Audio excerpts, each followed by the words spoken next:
सुप्रभात। कक्षा 11 की हिंदी की छात्राओं, कबीरदास जी के दोहे पढ़ने हैं। देखिए, कबीरदास जी के दोहे जो साखी के रूप में है, बहुत लोकप्रिय है।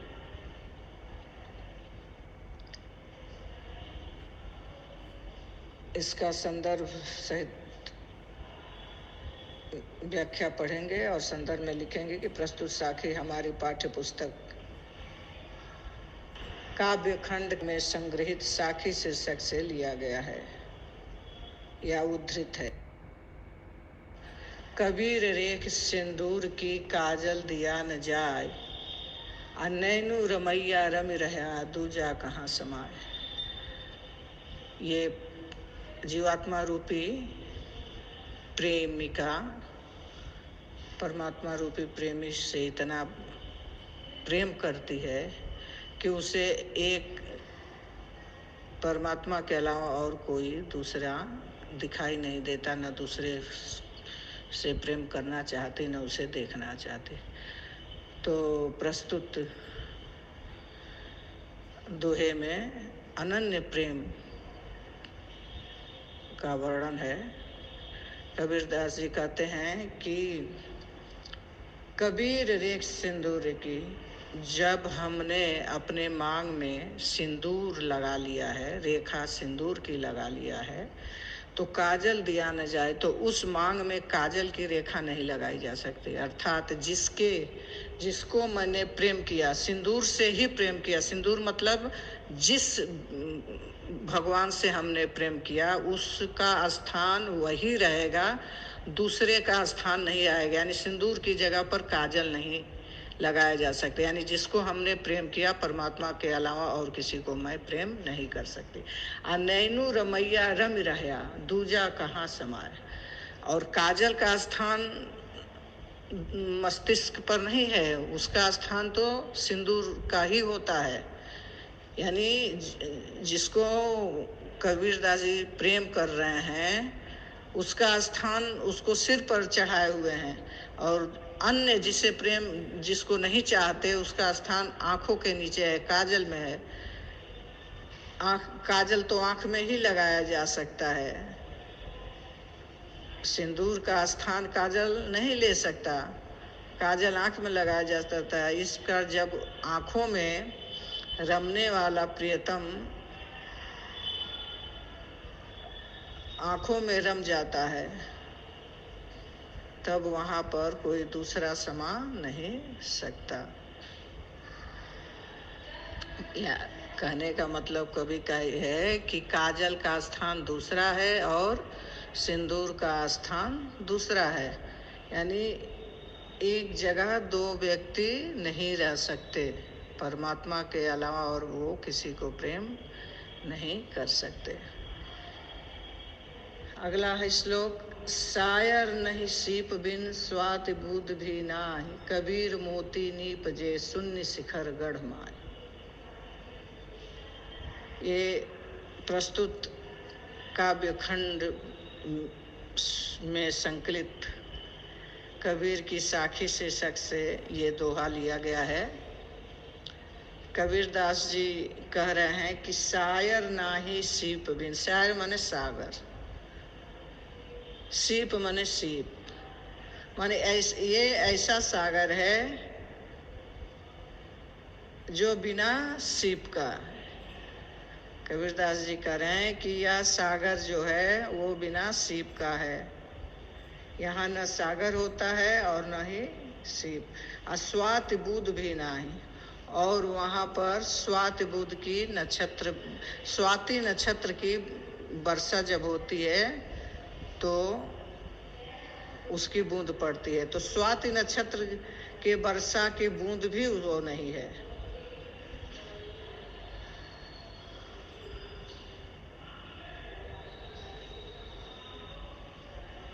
और कबीर मोती नीपजे शून्य शिखर गढ़माए। अब कबीरदास जी कह रहे हैं लेकिन फिर भी मोती नीपजे माने उत्पन्न होती है, यहाँ न सागर, कबीरदास जी कह रहे कि यहाँ न सागर है न सीप है, और सीप में स्वाति नक्षत्र के वर्षा का बूंद भी नहीं है। कहते हैं कि सागर में सीप होती है और उस सीप में वर्षा काल में 27 नक्षत्र होते हैं, उस नक्षत्रों में एक स्वाति नक्षत्र आता है। उस समय जब बारिश होती है और उसकी बूंद जब उस सीप में पड़ती है तो मोती हो जाती है। तो कबीरदास जी का कहना है कि यहाँ तो बिल्कुल उल्टा है, न सागर ही है न सीप ही है न स्वाति नक्षत्र में वर्षा की कोई बूंद ही है। परंतु कबीर मोती निपजे, परंतु कबीरदास जी कह रहे हैं फिर भी वहां पर मोती उत्पन्न होती है। शून्य शिखरगढ़ माही, शून्य शिखरगढ़ मीन्स एक सिर पर जो है, शून्य शिखरगढ़ सिर को कहते हैं। जो मस्तिष्क है उसको बोलते हैं शून्य शिखर, यानी मस्तिष्क के स्थित ब्रह्मरंध्र जहाँ पर ये चोटी होती है उसी को शून्य शिखर बोलते हैं। कबीरदास जी की शब्दों में शून्य शिखर वही है। रंध्र जिसको कहते हैं ब्रह्मा, ये तालु के पास ऊपर जहाँ चोटी होती है ब्रह्मरंध्र होता है, उसी को कबीरदास जी शून्य शिखर कह रहे हैं। देखिए ये कठिन है, ये आध्यात्मिक ज्ञान की बातें इसमें है, इसलिए ये थोड़ी कठिन होगी। तो शून्य शिखरगढ़ माही, शून्य शिखरगढ़ में ब्रह्मरंध्र से मोती निपजे उत्पन्न होती है, यानी एक मोती उत्पन्न होती है। कहते हैं कि जिसका ब्रह्मरंध्र जग जाए वो ज्ञानी हो जाता है, मोक्ष को प्राप्त हो जाता है। मस्तिष्क में योगियों के हिसाब से मस्तिष्क में एक, ये पूरा मस्तिष्क के चारों तरफ हजारों कमल के दल, पंखुड़ियां रूपी चक्र होता है। जो हमारा सिर है उसके चारों ओर हजारों कमल के पंखुड़ियों के समान हजारों पंखुड़ियों वाला एक कमल होता है, जो उल्टा लटका रहता है, कभी सीधा भी लटका रहता है। तो उस साधक को अपने ज्ञान से उस चरम अवस्था पर पहुंचना पड़ता है, उस ब्रह्मरंध्र तक। कहते हैं कि जब ये कमल विकसित हो जाता है, बंद रहता है इसका मुख, लेकिन साधना करते करते जब इसका मुख कमल ये जब खिल जाता है तो उसमें से मधु टपकता है। मधु माने आनंद आता है, और योगी जो है उसी सिद्ध अवस्था में हमेशा आनंद में जीता रहता है और उसको मोक्ष प्राप्त हो जाता है। तो एक बार फिर से कह दे रहे हैं, इस दोहे को समझ जाइए। कबीरदास जी कह रहे हैं कि एक ऐसी मोती उत्पन्न होती है शून्य शिखर गढ़ माई, माने ब्रह्म रंध्र में, सहस्त्र दल कमल, मस्तिष्क में सहस्त्र दल कमल में एक मोती रहती, में एक मोती उत्पन्न हो जाती है।